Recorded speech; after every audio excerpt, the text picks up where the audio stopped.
உங்கள் எல்லாருக்குமே தெரியும் நான் ஸ்டார்ட் பண்ண ஃப்ளவர் மேக்கிங் பிஸ்னஸில் நான் எவ்வளோ சம்பாதிச்சிருக்கேன், எனக்கு எவ்வளோ லாபம் கிடைச்சது அப்படின்றத நான் இந்த வீடியோவில் சொல்லியிருக்கேன். என்கிட்ட ஆர்டிஃபிஷியல் ஃப்ளவர் வந்து நீங்கள் வாங்கிக்கோங்க அப்படின்னு சொல்லியிருந்தேன். அப்போ இருந்து இன்னைக்கு வரைக்கும் நான் எத்தனை ஆர்டர் எடுத்திருக்கேன் அப்படின்றத நான் உங்களுக்கு சொல்கிறேன். 6 ஆர்டர் எடுத்திருக்கேங்க. 6 பேர் என்கிட்ட வாங்கியிருக்காங்க.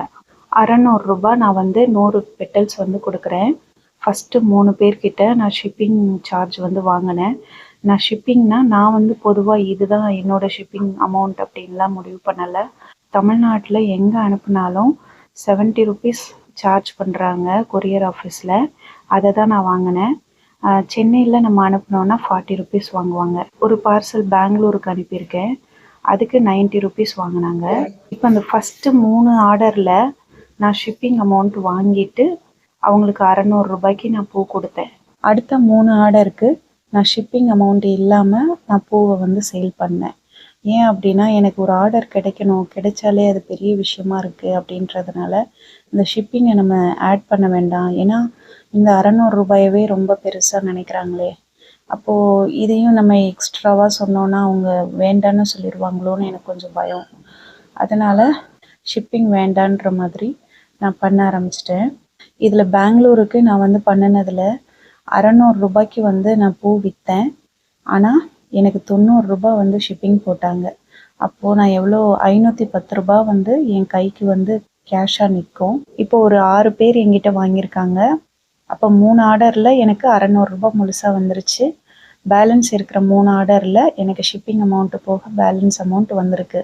எனக்கு ஒரு 3400 ரூபாய் பூ விற்ற காசு எனக்கு வந்திருக்குங்க.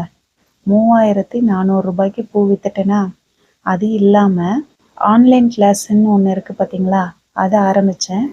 அதில் 6 பேர் இன்னைக்கு வரைக்கும் சேர்ந்துருக்காங்க. அந்த 6 பேருக்கு நான் ஒரு ஆளுக்கு 300 ரூபாய் நான் சார்ஜ் பண்ணியிருக்கேன்.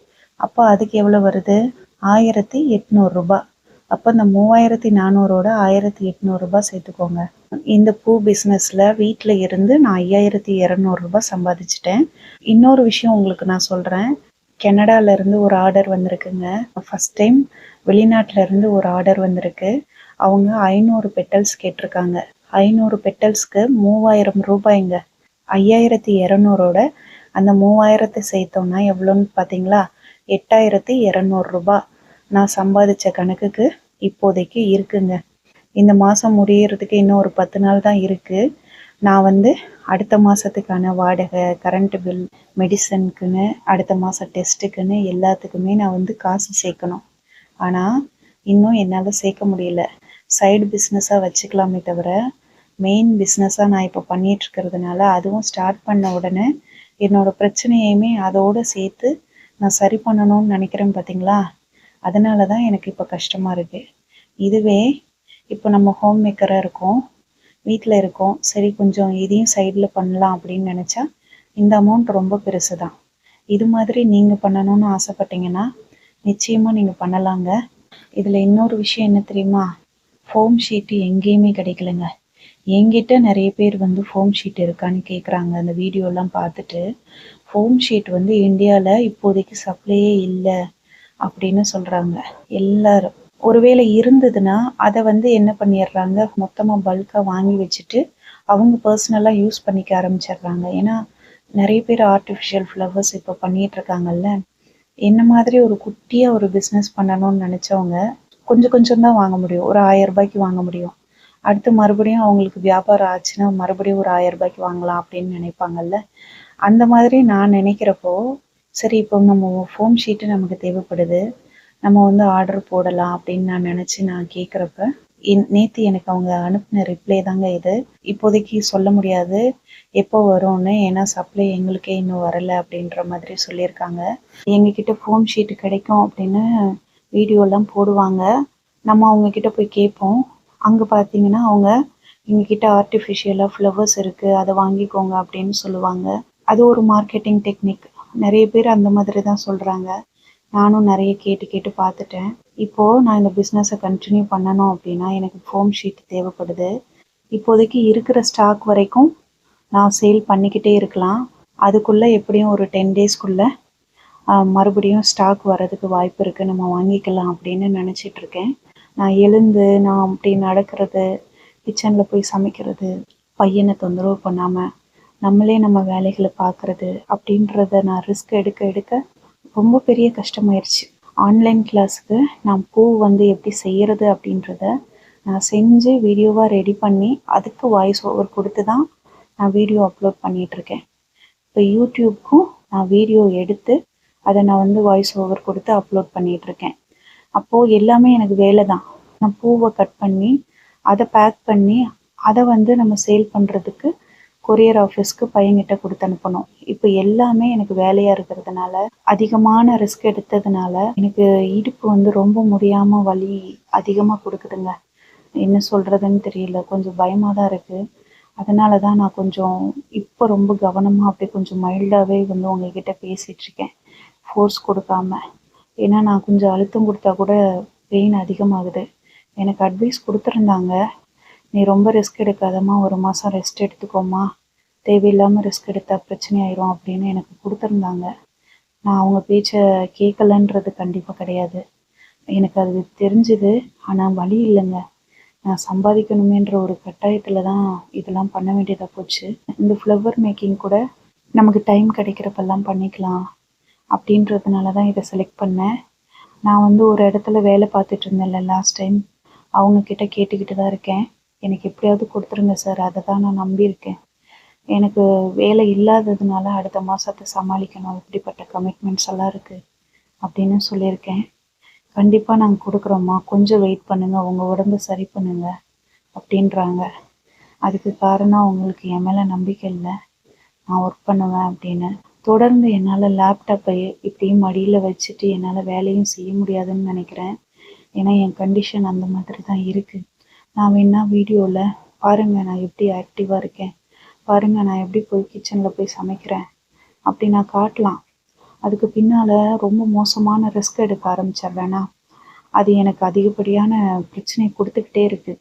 மொத்தமாக எழுந்து நடக்க முடியாத அளவுக்கு நான் ஆக்கிடுவேனோ அப்படின்னு எனக்கே கொஞ்சம் பயம் வந்துடுச்சு.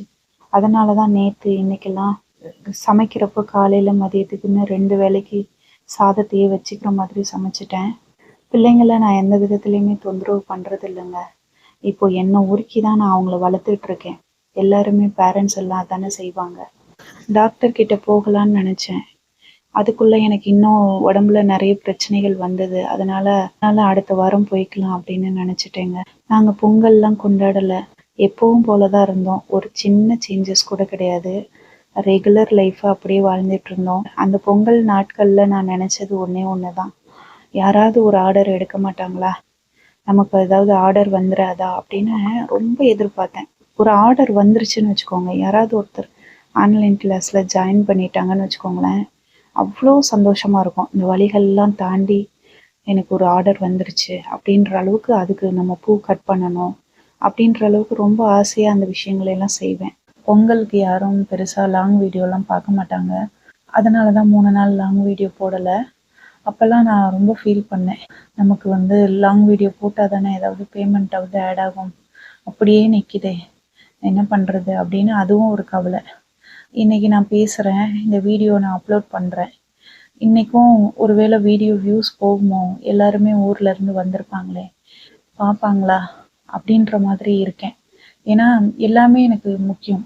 இந்த யூடியூப்பில் இந்த வியூஸ் போகணும், ஓரளவுக்கு சும்மா ஒரு 3000 4000 வியூஸ் போனால் கூட போதும், ஏதாவது ஒரு பேமெண்ட் ஆட் ஆகும்.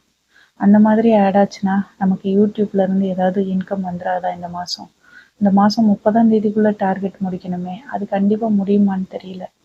இப்போ வரைக்கும் $24 தான் வந்திருக்கு. சில பேர் சொன்னாங்க, ஏம்மா சோகமாக இருக்க, சந்தோஷமாக இரு அப்படின்னு. இன்றைக்கி என் பிள்ளைங்களை வளர்க்குறதுக்கு நான் பணத்தை தேடணும். பணத்தை தேடுறப்போ நான் அதுக்கு என்ன வழின்னு தான் பார்க்க முடியும். அந்த இடத்துல சிரிக்கிறதுக்கான சூழ்நிலையே இல்லை. அடுத்த மாதம் பசங்களுக்கான மெடிக்கல் செலவு, எனக்கு இப்போ ஹாஸ்பிட்டலுக்கு போக வேண்டிய செலவுன்னு நிறைய ப்ரெஷர். அதில் நம்ம எங்கே சிரிக்கிறது? ஒரு சமைக்கிற வீடியோவை கூட நான் முழுசாக வீடியோவாக எடுத்து உங்களுக்கு அப்லோட் பண்ணுறதுக்கு அவ்வளோ கஷ்டப்படுறேங்க. ஒரு ஷார்ட்ஸில் சின்னதாக நம்ம ஒரு வீடியோ போடுறோம், அங்கே நின்று சமைக்கிறது சின்னதாக அதை கட் பண்ணி எத்தனை கட்டிங். சில பேர் நிறைய சொல்கிறாங்க, இதை கொடுங்க அதை கொடுங்க, அது நல்லது இது நல்லதுன்னு. நம்மக்கிட்ட என்ன இருக்கோ அதையே நம்ம கொஞ்சம் ஹெல்த்தியாக மாற்றி கொடுக்கலாம் அப்படின்றதுனால தான் இந்த முளைக்கட்டி கொடுக்குறது, இந்த சோயா பீன்ஸ் இதெல்லாம் அரைச்சி கொடுக்குறது, இந்த மாதிரி நிறைய ட்ரை பண்ணிகிட்ருக்கேன். பிள்ளைங்க இருக்கிறப்ப கூட பரவாயில்லைங்க. தனியாக இருக்கிறப்ப தான் நிறைய நமக்கு பிரச்சனை ஆகுது உடம்பு. ஏன்னா நம்மளா எழுந்து ஒரு விஷயம் பண்ணுறப்போ சில நேரங்களில் தடுமாறி விழுற மாதிரியான சூழ்நிலை கூட வரும். லாஸ்ட் டைம் ஒரு தடவை அப்படி தான் நான் விழுந்திருக்கேன். ஆனால் நான் பிடிச்சி நின்றுட்டேன். கால் தரையில் வைக்கிறப்போ நடுக்கம் நிறைய வருதுங்க. சில நேரம் தோணும், நமக்கான ஒரு ரெஸ்ட்டு கூட நம்மளால் எடுத்துக்க முடியலையே அப்படின்னு. ரெஸ்ட்டு இல்லைங்க சுத்தமாகவே. உங்ககிட்ட பேசி ஒரு வாரம் ஆகுதுல்ல. இந்த வாரம் ஃபுல்லாக எல்லோரும் பொங்கல் செலிப்ரேஷனில் இருந்திருப்பீங்க. அதனால தான் நீங்கள்லாம் வந்ததுக்கப்புறம் உங்ககிட்ட பேசலான்னு இந்த வீடியோ போட்டிருக்கேன். நான் சம்பாதிச்ச அமௌண்ட்டை ஓப்பனாக உங்ககிட்ட சொல்லிட்டேன்.